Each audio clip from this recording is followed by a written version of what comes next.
started the camera. I know, but the camera's running now, and she's going to actually review this stuff. She's also beautiful, clever, and a wonderful. She walks on water. And I've seen it. She gave me personal grooming tips too before she left today. So we all give you personal grooming tips. When will you start taking some of them? Tomorrow.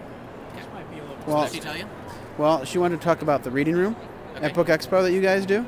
We have couches at BookExpo. What happens on these Our couches? primary pitch is that we have couches. It's amazing that you don't have to get past that. Like as a Hollywood pitch, you just go, we have couches, and suddenly there's 35 librarians in line for your booth. It's kind of like we have couches, come sit at them. That's our pitch. That's all it takes? Yeah, and there's free books often around the couches. And what happens on the couches?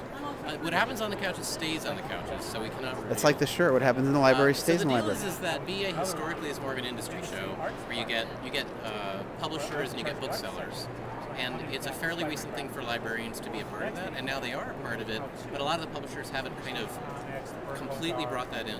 And so we're this little oasis where a lot of the library marketing people from the publishers come and meet with librarians. They bring books, they bring ARCs. We had giant piles of ARCs last year at our booth. Then librarians meet in our booth and they breed. They do, and make more librarians. This is where librarians come from. They come from BEA. And that's how we're increasing librarians attending BEA. That's right. Most of it, again. My parents would not answer that question for me. I asked them where librarians come from. They kept saying, you're not old enough. The library lounge at BEA, the Unshelved library lounge. I see.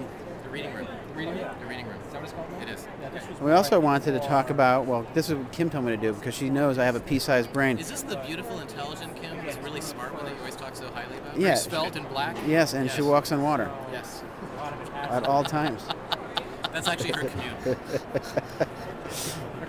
But she wanted to talk about like who Unshelved sees there and what their readers, who your readers are, and who your fans are, and what they. I mean, Unshelved was conceived as just a totally normal, traditional newspaper comic strip, and the shtick was it took place in a library. You know, Cheers took place in a bar. This took place in a library. Gene here is a librarian, and so he provides a lot of the material, but it's just characters pulled out of there. You would recognize them if you took them out of there and put them in a bar. But because of the... Not that librarians drink, because they don't drink at all. No, actually they tend to have IVs directly into them. Yes. That's how they get their. That's how they get their digital content. That's how they get through the day, and so because of the milieu, naturally we have a lot of people who work in libraries who read. It's not all of them, but it is some large number. And so a lot of people read Unshelved. Librarians are people in the sort of the target, the halo of libraries. Booksellers, people who work in retail. The halo of libraries? I don't know. The onion? There's a halo effect. The onion of libraries. The onion of libraries. The Maui sweet onion of libraries. The garlic stem of libraries. Now, why should librarians go to BookExpo? It's cheap, and you get a lot of books. A lot of books. A lot of authors, a huge autographing. Our booth has been next to the autographing line, so the librarians kind of go by and stand in line. They come back with these dreamy looks on their faces because they just met their fame, and they do this little sway. The sway I'm doing, that's what they do. They're not typically holding ukulele, but it's not unheard of. I mean, we see like authors we want to meet there every year consistently. Yeah. Like last year, I saw China BEA. Not only did I get to go get China BEA to sign a book, and but he followed him home to his hotel. I did.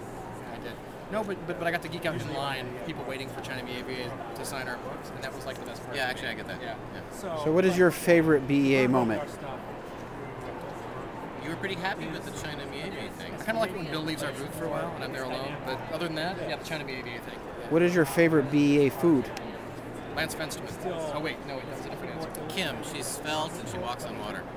Can't ask for I can that. just eat her up. No, the churros. Wasn't there a churro there? There's food at BEA. Well, there was that terrible lemonade thing. Yeah, BEA's, you don't go for the don't primarily go for the food. You know, the best food is at the C-SPAN. It's on the C-SPAN bus. Good to know. And if you go in the back door, it's all you can eat. Now, do you have a favorite Javits Union employee that you've gotten to know over the years? I like that Steve guy from BEA. He's got a certain manly. No, you're right. But the janitor. Janitor. Oh yeah. All right. Somebody empties a garbage can like Bud. He cleans up my messes. All right. I don't confess. Last question. What should people know about seeing Unshelved at BEA in 2010? We'll be there. We will be there. I will have the ukulele, and I will compose a special song. This is my vow to you now. Compose a special song just for BEA 2010. That is. I'll play it for anyone who asks it at any time, anywhere on the premises of the Javits Center. I don't think I'm going.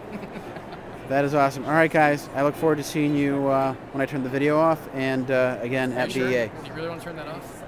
All the good stuff happens after. So here's the thing: you say we're done, and then you leave it on. Yeah. And then everything comes up. So now you say we're done. All right, we're done. Oh my God! No. I'm glad that's over. Do you think they believed any of that? No. You didn't notice my flies down, did you? No. Remember the mascots? Remember the mascots last year at BEA? They were like, it was like the year of the mascot. There was like a crazy ass amount of like mascot guys walking around. What about the band that played in the lobby? I didn't see the band. So last year BEA was 2 floors and we were in the basement and we didn't hear anything. Well, we're on 1 floor this year. I hear that. One floor? 1 floor, and there's a 2 mascot minimum. Where are you on 1 floor? Which floor? We are on that level 3, and we've crammed everything in there. We're going to stack librarians like cordwood in certain places. Nice. Well, in autographing They're particularly. surprisingly flammable because they're dry. They're generally fairly Well, we don't dry. have to heat the building, so we don't usually burn them. So where are the autograph pages? It is going to be up on level 3. There will be. We have room for everything. We'll fit it Are in. there walls there to push back a little bit? From what you Just have? a little bit. All right. It's all going to be great. As part of the RF to be carbon neutral at BEA, he's not going to breathe the entire time.